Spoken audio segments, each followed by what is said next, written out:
our lives in general have gotten so much more hectic, so much busier than they used to be, that and the length, I mean, when you combine the length of the season and all of that, I mean, and I always say, as much as, to me, unless it's a can't miss, like if it's that one time in the year that you're going to see that Hall of Famer and it's your only chance, to me, there's always another game. And I love baseball, but I got so much stuff to do that if I can't make tonight's game, it's cool. I'll go make tomorrow's, or I'll go on Saturday. There's not that immediacy as well, and all of that together. I mean, but I think it's not just Cleveland. When you say it's not a baseball town, I just believe America is not a baseball country anymore. We have become too fast-paced, short-sighted, and attention deficit of a society to invest that length of time unless you already do. So they'll keep their fan base. They'll be able to super serve the fan base that they have.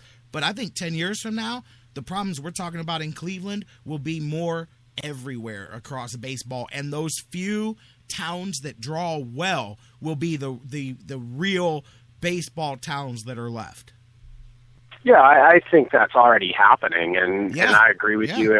If there aren't some major changes made to the game, it's going to continue, and I think. But how do you change the game? How do you change the game without changing the game? You know what I mean? Right. And I think that is a big task waiting for the new commissioner, is how do you change the game without changing the game? And I think that's tough, because I think everything that you said is true. I think we move at a much faster pace,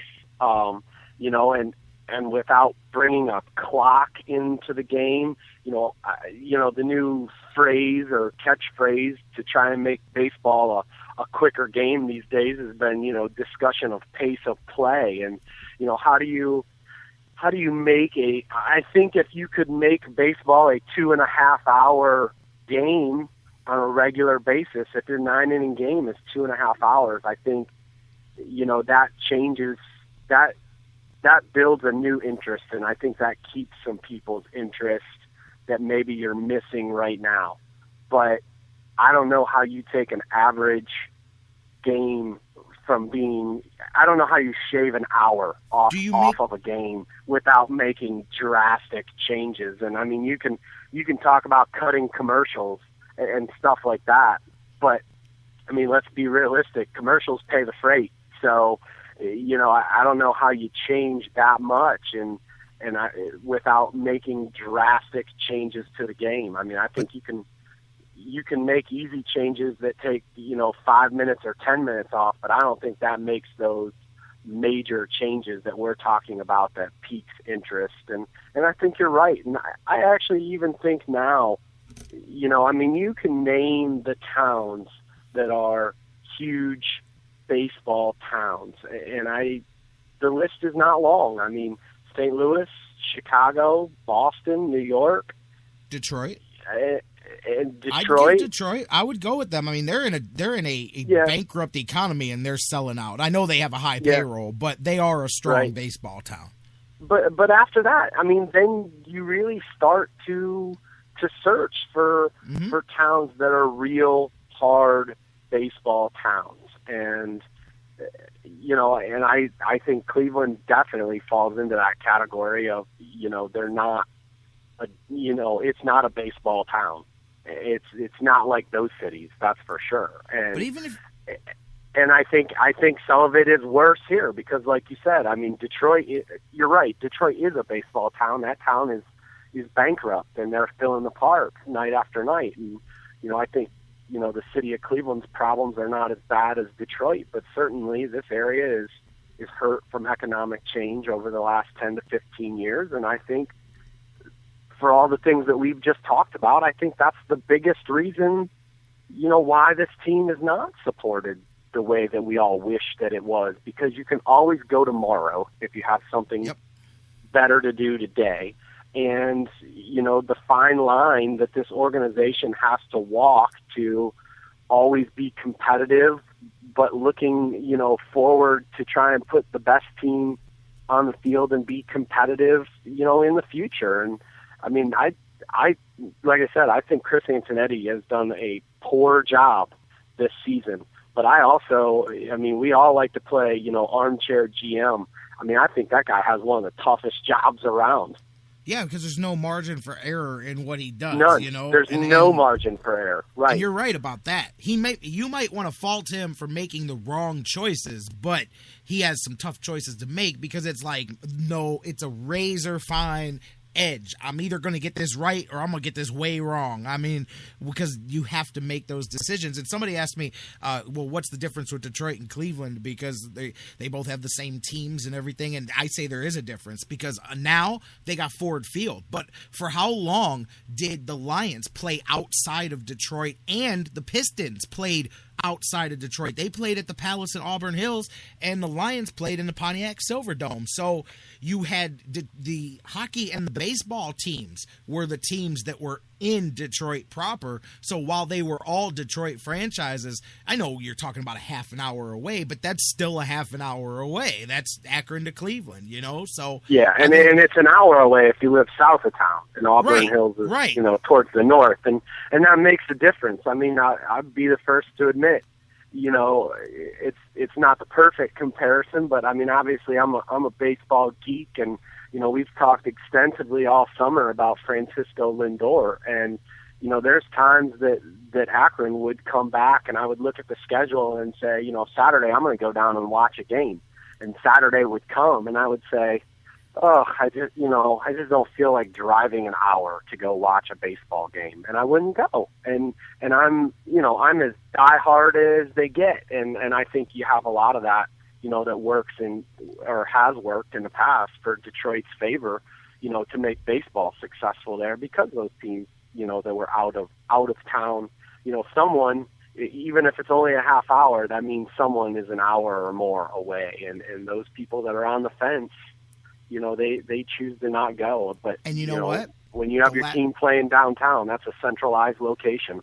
And the last few years with all of the construction and it taking even longer to get down, I know the attendance problems predate what I'm talking about here, but what you just said, when I think about sometimes, hey, Jerry, you feel like going to check out a game? Oh, man, you know what?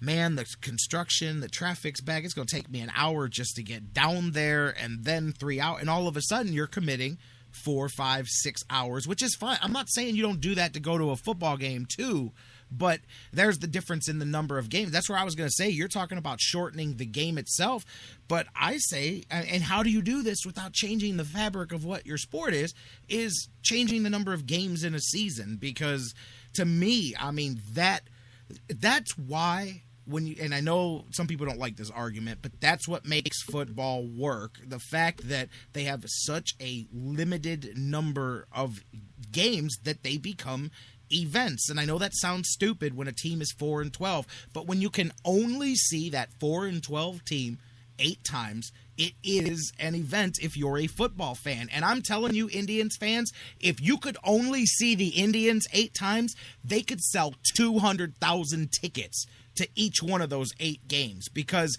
there's that many baseball fans. If they only had one shot at it, you could sell an unbelievable amount of tickets. But the fact that they've got 80 more after today is a big difference maker.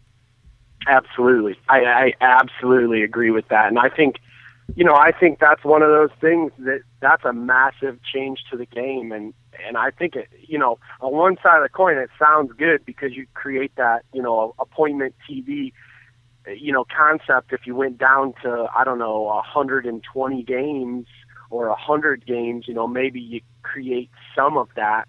But, the other side of that coin would be, I think it would be catastrophic for the game because, like you said, it would destroy that fabric and that numbers and that history that the game has had. They have all new records and everything. Has that other games don't. And I think the other thing is, the almighty dollar is the most important thing. And how do you have billion-dollar TV contracts and cut your season by a third? No, that's true. Yeah, I agree. Somebody's going to be standing with their hand out, going, "Where's my 1/3 rebate on this?" But TV then again, deal if you are able to increase the ratings by 1/3 as well by having less games, then that would balance that out too. And I don't know that would work. I'm with you. You would literally. Part of me though, when you talk about change, we would have to change. We'd have to start with a whole new record book, and part of that's not bad because the old one's been pretty trashed by guys that cheated throughout the game. So that's not the worst idea I've ever heard. But I think of basketball. They play, 82 games, and the Cavs have had some of the worst seasons the last couple of years. I sat through 27 games in a row. I mean, every one of them, excruciating losses. And I watched that team, for the most part, continue to fill 80% of the queue through the dog days of those seasons. And it's not until we get to about February, March, that tail end of the season where the fans have had enough. But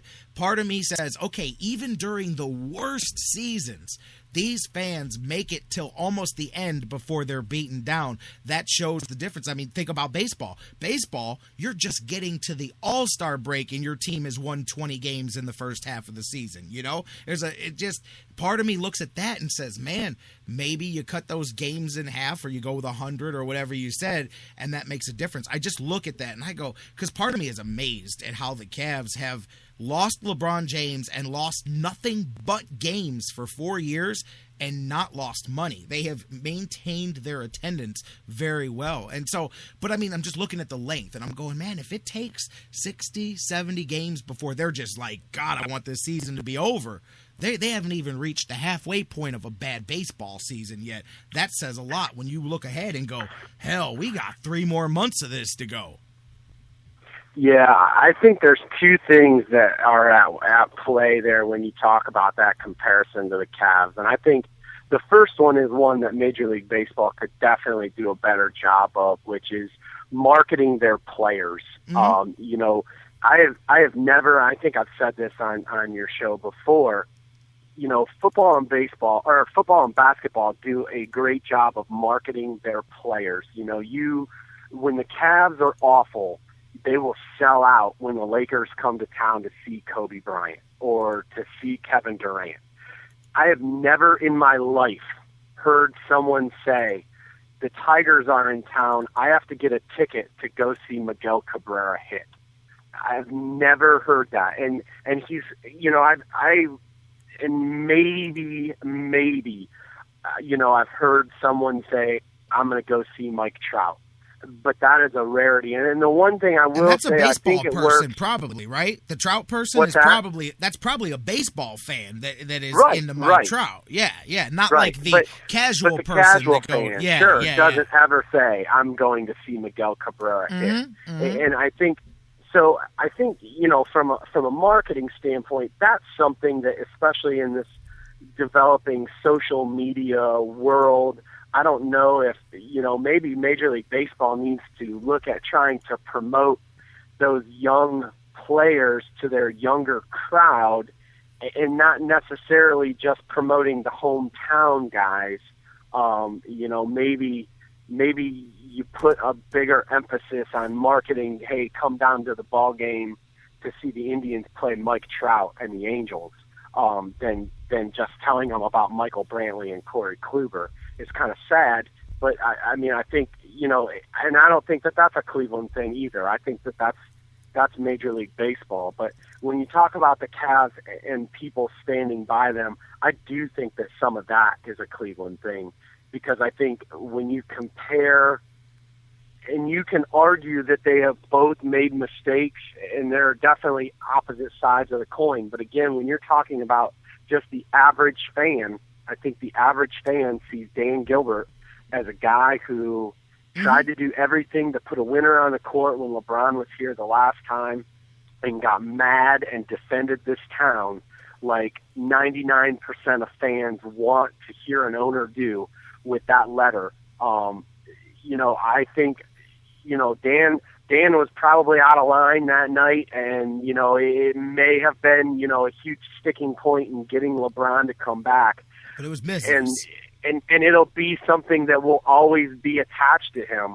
But as crazy as it sounds, and maybe, because LeBron came back, I still think that turns out to be a positive for the organization as a whole. Obviously, if it would have cost LeBron's return, then it's a huge negative.